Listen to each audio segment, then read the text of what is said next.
12 जून 1974 जब पटना यूनिवर्सिटी के आरएसएस कार्यकर्ता अश्विनी चौबे को गिरफ्तार किया गया। अश्विनी चौबे जेपी आंदोलन के केवल सक्रिय कार्यकर्ता ही नहीं थे, बल्कि उन्होंने चीनी मिलों के घोटाले से जुड़े कांग्रेसी सरकार के दस्तावेज प्रेस को लीक किए थे। इस कारण अगले करीब 3 साल तक चौबे को फुलवारी शरीफ जेल, आरा जेल, बक्सर जेल में कैद रखा गया।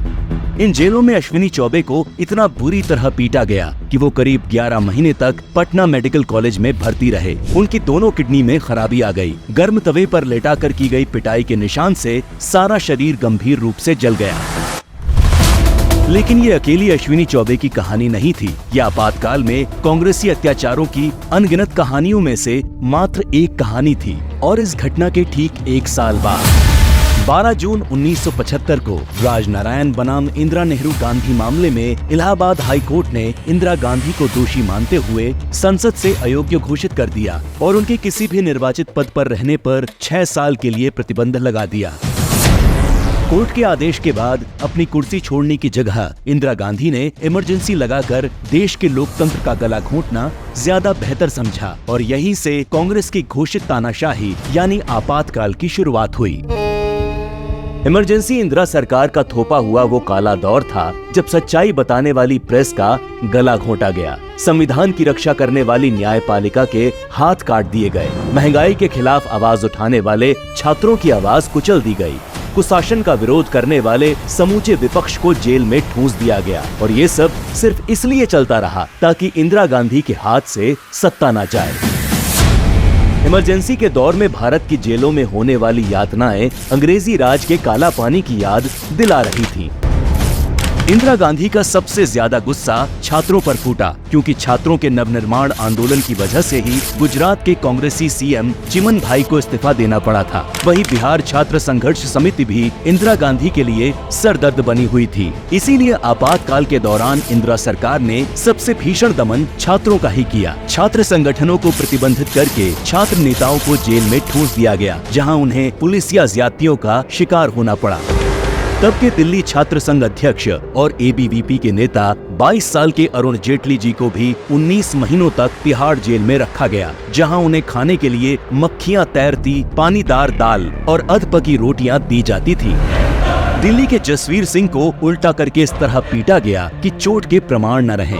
रेलवे ट्रेड यूनियन नेता जॉर्ज फर्नांडिस के भाई लॉरेंस फर्नांडिस को इतना पीटा गया कि वो सालों तक सीधा खड़ा नहीं हो पाए। इस दौरान किश्तया गौड़ और भूमया तक को फांसी दे दी गई। मीसा और डीआईआर कानून बनाकर लाखों लोगों को जेल में डाला गया, जहां बर्फ की सिल्लियों पर लेटाकर सत्याग्रहियों को पीटा जाता था। उनकी उंगलियों पर कुर्सी रखकर उस पर बैठा जाता था। बेहोश होने तक चाबुक से घंटों पीटा जाता। कई दिनों तक भूखा प्यासा तड़पाया जाता और इस दमन के खिलाफ कहीं आवाज नहीं उठाई जा सकती थी। सिर्फ आम जनता ही नहीं, विपक्ष के बड़े नेताओं को भी इस सरकारी दमन का शिकार होना पड़ा।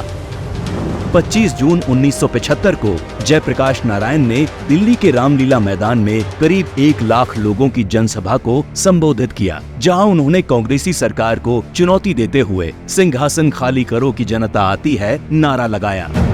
इस सभा से इंदिरा गांधी इतनी घबरा गईं कि तुरंत जेपी समेत सभी प्रमुख विपक्षी नेताओं को गिरफ्तार करने का आदेश देते हुए उसी रात देश पर आपातकाल थोप दिया गया। इमरजेंसी के दौरान जेपी का स्वास्थ्य तेजी से खराब होने लगा। कैद के दौरान ही उनकी दोनों किडनी खराब हो गईं और उनके इलाज में बरती गई लापरवाही आज तक जांच का विषय है। आपातकाल की वजह से जेपी की रिहाई के लिए भारत में खुलकर आंदोलन चलाना असंभव था। इसीलिए ब्रिटेन में सुरूर होदा ने जयप्रकाश नारायण की रिहाई के लिए नोबेल शांति पुरस्कार विजेता नोएल बेकर की अध्यक्षता में फ्री जेपी अभियान तक चलाया।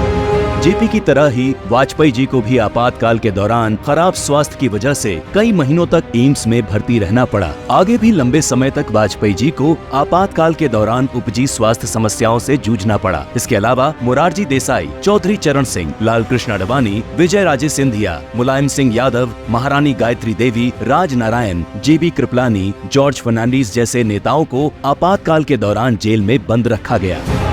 इस कांग्रेसी दमन की सच्चाई दुनिया के सामने न आए, इसके लिए भारतीय प्रेस का गला घोंट दिया गया और यहाँ तक कि विदेशी पत्रकारों तक को देश निकाला दिया गया। बिना सरकारी निगरानी के अखबार एक भी लाइन नहीं लिख सकते थे।